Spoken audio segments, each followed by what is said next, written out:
For thousands of years, humans have gazed at the night sky, connecting points of light into patterns called constellations. They guided travelers, inspired myths, and mapped the heavens. Tonight, we explore their history, science, and beauty. Imagine you are standing in an open field on a clear, dark night. The air is cool and still. Above you, a vast, dark blanket is punctured by countless tiny lights, shimmering like scattered diamonds. A spectacle your ancestors gazed upon with wonder. They looked up from ancient campfires. You might look up from your backyard. Before we had telescopes, before we had spacecraft, we had our minds. We had our imagination. We began to impose order on the chaos. We connected stars into patterns, we turned a random spattering into a grand illustrated storybook. Tonight we board our ship of the imagination. No physical vessel needed, only curiosity. So what exactly is a constellation? In the simplest terms, a constellation is a group of stars that appears to form a pattern or picture in the sky. Think of it as a cosmic game of connect the dots. Today, astronomers have officially divided the entire celestial sphere into 88 distinct constellations, creating a complete map of the sky. Each star in the sky belongs to one of these 88 regions, much like every city on Earth belongs to a specific country. This organized system helps astronomers locate objects for study, but there's a fascinating illusion at play here. The stars that form a constellation, like the mighty Orion the Hunter, are not actually close to each other in space. They may look like neighbors from our vantage point on Earth, but in three-dimensional reality, they are separated by immense distances. The science tells us these stars are giant, fiery balls of gas, many of them far larger and brighter than our sun, powered by nuclear fusion in their cores. Yet mythology gives them a soul. It transforms distant suns into characters in an epic drama across the heavens.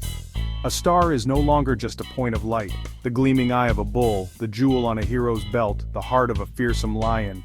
This duality reflects the human mind. The patterns we see in the night sky are universal, but the stories we tell about them are as diverse as humanity itself. While many in the Western world know Greek myths, many also know Roman myths, yet every culture that has looked up has its own stellar tales. Ursa Major, the Great Bear, is a perfect example. For the Greeks it was Callisto, a nymph turned into a bear. For the Mi'kmaq it was a bear chased by 7 hunters, a celestial drama that explained the seasons. In ancient Egypt the stars marked life and death. Orion was Osiris, god of the afterlife. Sirius was linked to Isis and the Nile flood, the divine clock that governed their civilization. In China, the sky was mapped into celestial palaces. Stars were named for emperors, for officials, and for aspects of society. Polynesian navigators became master stargazers out of necessity. The sky was a map for epic voyages. Their knowledge was passed not in books but in songs and in chants. In the southern hemisphere, Aboriginal Australians read the dark patches of the Milky Way. They saw a great emu whose position signaled when to gather emu eggs. Constellations can be made of absence, dark dust and gas blocking starlight. It's a powerful reminder that there are infinite ways to see the cosmos. Every perspective adds another layer to our shared human story of the stars. Finding your way around the night sky might seem daunting at first, but with a few simple techniques, you can become a confident stargazer. The first and most important step is to find a dark location, away from the bright lights of cities. Let your eyes adapt to the darkness for at least 15 to 20 minutes. You will be amazed at how many more stars become visible. For observers in the northern hemisphere, that anchor is Polaris, the North Star. To find Polaris, you first need to locate the Big Dipper.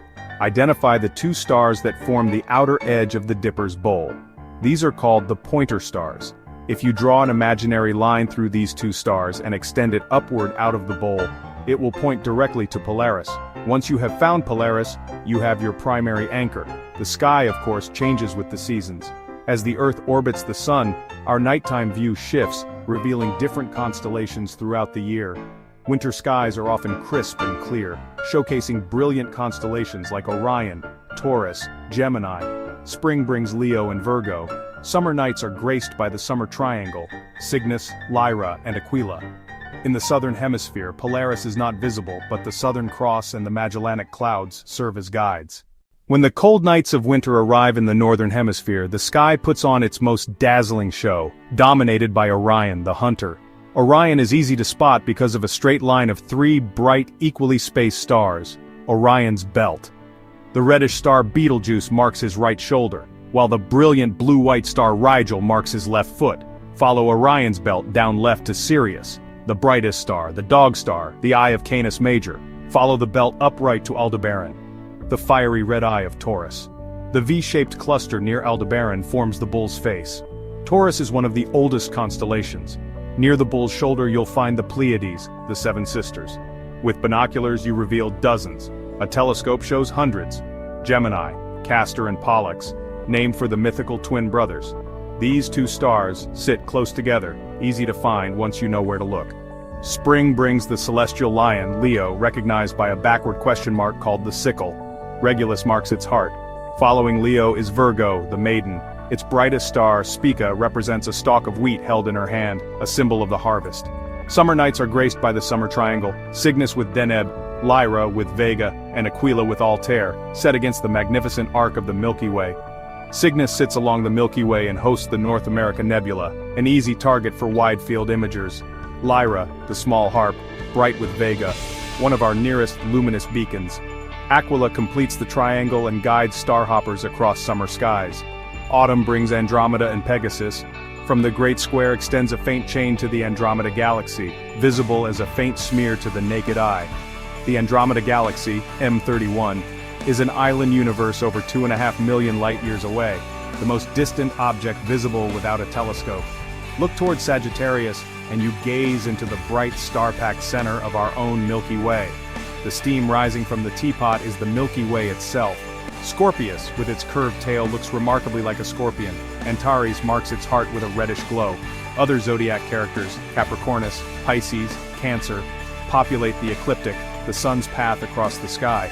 The ecliptic is the highway across the heavens along which the sun, moon, and planets travel. Orion and Scorpius sit on opposite sides of the sky, forever chasing one another as night turns. As you become more familiar with the constellations, you might start to notice that the sky is not just filled with sharp points of light, but with faint, fuzzy patches, deep sky objects. Some are stellar nurseries, some are graveyards, and some are entire galaxies residing far beyond our own. The Orion Nebula, M42, a stellar nursery about 1,500 light-years away. Look closely and you see stars being born. The Pleiades are a young cluster wrapped in wispy nebulosity, dozens visible in binoculars, hundreds through a telescope. The Andromeda Galaxy, its light has traveled for 2.5 million years to reach us. You are looking back in time. Each galaxy is an island universe, billions of stars, perhaps countless worlds. The night sky becomes a three-dimensional ocean of space and time. With nothing more than binoculars or a small telescope, you can begin to explore these wonders for yourself. We have traveled far on our journey tonight, from the familiar patterns of the Big Dipper to the ghostly light of distant galaxies. They served as a map, a clock, a storybook for our ancestors. The same starlight that falls on your face tonight fell on Galileo, on Polynesian navigators, and on the first humans. So go outside, look up. The universe is waiting to tell you its stories. Start by finding one constellation, learn its name, its story, the stars within it. Share what you find with friends and family. The stars are more than points of light, they are stories, maps, and a connection to our past. Each time you gaze upward, you see the same sky that inspired generations before us. Keep looking up, the universe awaits. Keep looking up, the universe awaits.